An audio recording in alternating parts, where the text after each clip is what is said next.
जय जय श्री राधे, जय जय श्री राधे। भक्तजनों, आगे की कथा बढ़ाते हुए बताते हैं कि तब परीक्षित ने सुखदेव जी से पूछा कि भरत जी फिर कहाँ गए। और सुखदेव जी बोले, एक आत्मज्ञानी ब्राह्मण था, उसके 2 पत्नी थी। बड़ी के 9 पुत्र थे, छोटी के 1 पुत्र था और 1 पुत्री थी।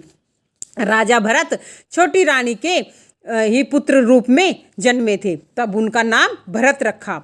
परंतु इस जन्म में भरत को अपने पिछले जन्मों की शुद्धि थी, अतः युवा होने पर उसने सोचा कि वह फिर से इस संसार बंधन के बंधन में न बंध जाए। यही सोचकर गृह से विरक्त रहकर हरिस्मरण किया और दुनिया के सामने खुद को पागल के समान दिखाने लगा। ब्राह्मण अपने पुत्र की यह दशा देखकर बहुत दुखी हुआ और अपने पुत्र को सुधारने के बहुत प्रयत्न किए, परंतु सब विफल रहे। पिता ने पुत्र को पढ़ाने की कोशिश की, परंतु भरत जी नहीं पढ़े, क्योंकि वे तो सिर्फ भगवान के भजन में लीन थे।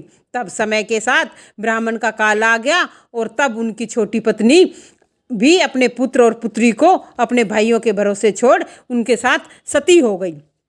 तब भाइयों ने भी भरत को पढ़ाने की खूब कोशिश की, परंतु सारे प्रयास फेल हो गए और भरत जी मूर्खों जैसा आचरण करते थे, इधर उधर पागलों के समान घूमा करते थे। जो कोई मनुष्य उनसे जो कुछ कार्य कराता वह तुरंत कर देते थे और जो कुछ रूखा सूखा मिलता उसे खाकर संतोष करते थे। भरत जी आत्मज्ञानी हो गए थे, इसी कारण से अपने आनंद आत्मा में मगन रहते थे।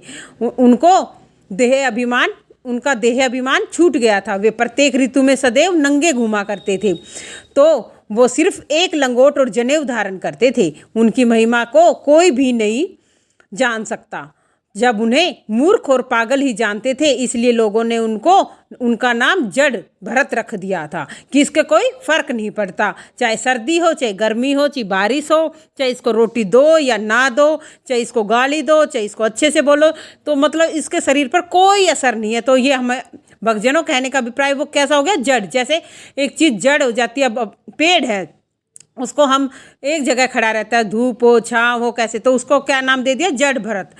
भरत जी लोगों का काम करते थे और बदले में भोजन भी मांग करते थे। तो कुछ ब्राह्मणों ने भरत के भाइयों को कहा, तुम्हें शर्म नहीं आती, तुम अपने एक भाई को भोजन नहीं दे सकते, ये अन्य लोगों से मांग कर खाता है। तब भाइयों ने भरत को घर में रखकर ही भोजन देना प्रारंभ कर दिया, परंतु इसमें भी एक समस्या थी। भरत के सामने चाहे जितनी रोटियां रख दो वो सबको खा जाता था, आगे खाने से मना भी नहीं करता था।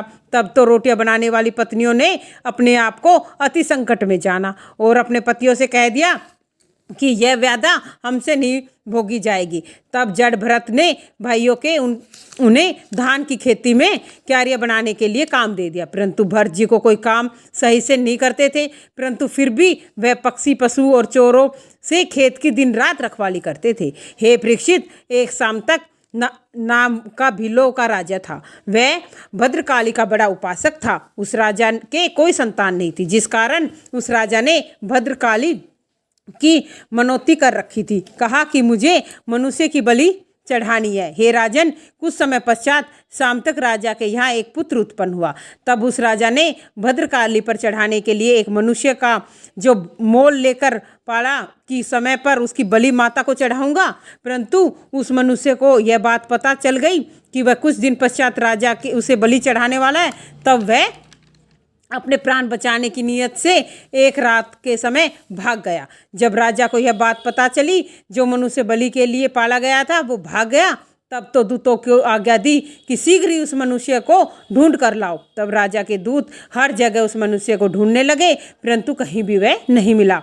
तब वह सैनिक उस स्थान पर जा पहुँचे जहाँ जड़ भरत खेत की रखवाली कर रहे थे। तब दूतों ने जड़ भरत को दोष रहित लक्षण वाला जानकर और पकड़ लिया और उसकी बलि देना राजा के लिए उत्तम जानकर उसे राजा के निवास पर ले गए। तब उन्होंने जड़ भरत को अपने विधान के अनुसार स्नान कराकर नवीन वस्त्र पहनाए, आभूषण पहनाए, शरीर पर सुगंधित फूलों की माला पहनाई और उसके मस्तक पर तिलक लगाया। फिर भोजन कराकर धूप दीप फूल फल अक्षत से उसका पूजन किया।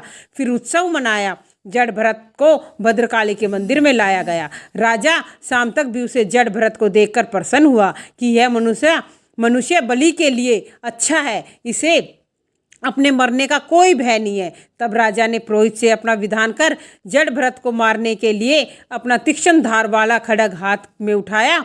तब उसे देखकर जड़ भरत ने सोचा कि जब अच्छे अच्छे भोजन करने के समय इस मुख ने खोलते समय ही नहीं विचारा था, तो अब मस्तक कटने के समय क्या भय करना। और जड़ भरत ने चुपचाप कटाने के लिए अपना मस्तक देवी भद्रकाली की प्रतिमा के सामने झुका दिया। हे राजा परीक्षित, उस समय भद्रकाली ये तीनों ने देवी ने देखा कि यह शूद्र राजा एक निर्दोष ब्राह्मण की बलि देकर मुझे भी पाप का भागी बना रहा है। उस समय भद्रकाली देवी चिंतित हुई और तब जड़ भरत जी के तेज से देवी का शरीर जलने लगा। जब वह पीड़ा असहनीय हो गई, तब भद्रकाली देवी अपनी प्रतिमा को त्याग कर तुरंत उसे बाहर आई और साक्षात प्रकट हो गई। और अतिशय क्रोध के कारण देवी ने खड्ग छीनकर राजा और उनके संगियों के सिर काट डाले। तत्पश्चात देवी नाचने लगी कि जड़ भरत प्रसन्न होकर मेरी तरफ देखे तो मेरा कल्याण हो, क्योंकि इस आत्मज्ञानी जड़ भरत ब्राह्मण के दुखी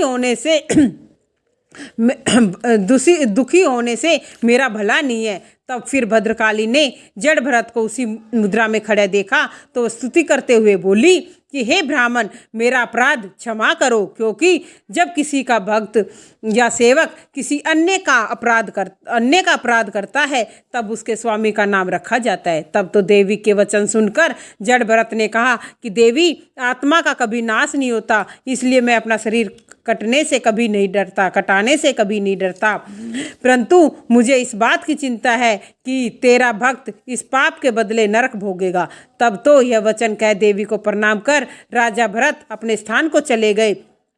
तब सुखदेव जी ने राजा परीक्षित को कहा कि तुम यह निश्चय करके जानो कि जो मनुष्य अपना मन श्री नारायण के चित्त में लगा लेता है, उसे संसार में कोई दुख नहीं सहता या कोई दुख नहीं दिखाई देता। भक्तजनों, कहने का अभिप्राय ये है कि जिस प्रकार राजा भरत ऐसे भगवान की भक्ति में लीन हो गए कि वो जड़ के समान हो गए, उन्हें कोई फर्क नहीं पड़ता था, परंतु फिर भी भगवान हरि ने उनकी रक्षा की और माता स्वयं प्रकट हो गई। तो परमात्मा की भक्ति में इतनी ताकत है भक्तजनों, हम जैसा चाहें, हम परमात्मा अपने भक्तों के प्रेम के भूखे हैं। वो जहाँ आप कहोगे वहाँ भागे भागे आ जाएंगे, दौड़े दौड़े आएंगे। इसलिए कथा प्रेमियों, भगवत प्रेमियों, कथा को अच्छे से सुनते रहें, समझते रहें और प्रभु की भजन में लीन रहें। और आप लोगों को मेरी कथा अच्छी लगती हो तो मेरा प्रोत्साहन करो और मेरे कमेंट्स करो और लाइक करो और मेरी वीडियो को शेयर करो, ताकि मैं आपको और अच्छी अच्छी कथाएं सुनाती जाऊं। और यदि आपको किसी और कथा की सुनने की लालसा हो तो आप कमेंट बॉक्स में डाल दीजिए। जय जय श्री राधे, जय जय श्री राधे, जय जय श्री राधे।